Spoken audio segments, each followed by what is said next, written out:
Supreme Magus, Web Novel, Chapter 282, Light and Darkness Part 2. Before the jet of fire ended, Godorf charged headfirst at Lith like a ram. Even with the flames still raging around him, fighting off the blinding pain with light fusion, Lith saw the wyvern coming at him and acted accordingly. The heat had not only injured Lith, but also weakened his constraints. He could now let himself fall to the ground, holding the sword with both hands close to his chest. As he expected, Godorf blinked at the last second, keeping his momentum to strike at him from a dead angle. It was what Lith would have done in his shoes. With the back on the ground, however, he had no blind spots. The area was still shrouded in flames. Godorf had no way to know Lith's exact position.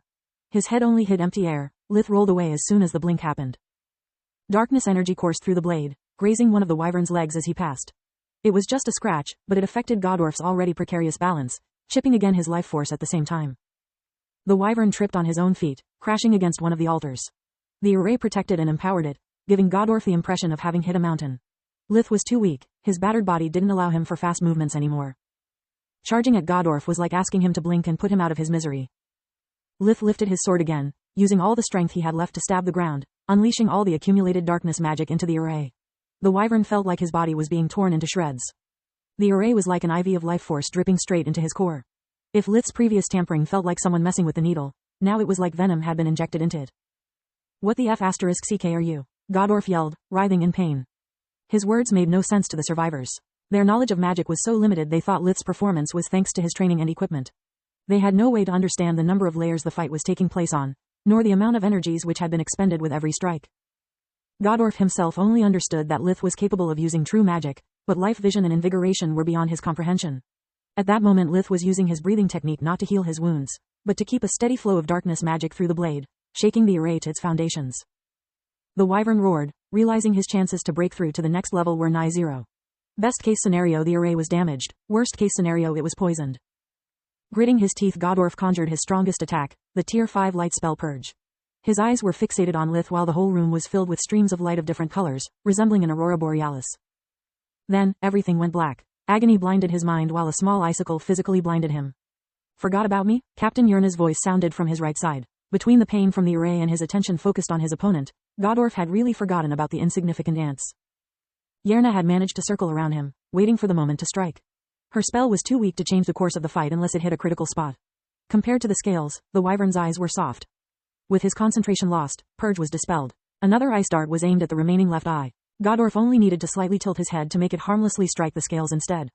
The wyvern was enraged once more, on the brink of losing its mind again. The wyvern roared, blinking behind the officer that had just shot from his wand, decapitating him in a single bite. He disappeared again, materializing in front of Sergeant Kron, his mouth already opened.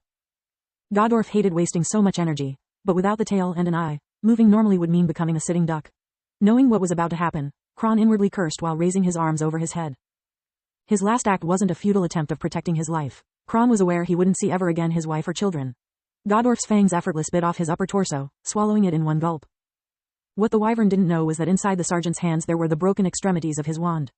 The damaged alchemical tool went haywire. The wild energies it sealed quickly reached the magical stone, releasing all of its power in a small conflagration. Lith ignored the screams around him, focusing only on two things: following the wyvern movements with life vision and corrupting the array as fast as he could. The energies seeping into the black core were corroding it instead of nurturing it. Once the black core filtering them was destroyed, the life forces contained into the array would directly reach the wyvern's true core, destroying it. The explosion caught both Lith and the wyvern by surprise. Godorf's innards were strong enough to withstand the blow, but not without taking damage. The wyvern coughed smoke and blood, trying to breathe. It was the first real opening since the fight had started, yet Lith stood still. "Without dimensional magic, to get there I'd have to fly. Rather than making myself an easy target, it's better to keep weakening him. If he is able to cut off his pain receptors like I'm doing, he could ignore his wounds and crush me the second I'm within his reach." Like they were sharing a mind link, Godorf used darkness magic to stop feeling pain. He blinked right above Lith, to squash him with his weight. The talons on his feet were longer than 20 centimeters, 8 inches, and harder than steel. The wyvern slashed downwards with his legs. Their longer reach prevented Lith from raising his sword and impale him. He had no time to adjust his position. Standing there meant having his arms torn or worse. Lith rolled away, but the talons still managed to open deep wounds on his back, from the clavicle to under his rib cage. Blood spurted all over the wyvern's body, filling him with renewed confidence. Godorf pushed forward to not lose the advantage, following the prey closely. Lith couldn't expose his back anymore, so he turned around, slashing randomly with the gatekeeper to keep the monster at bay.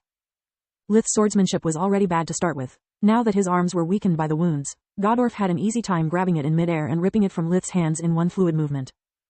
Contrary to his expectations, the brief contact welcomed him into a world of hurt.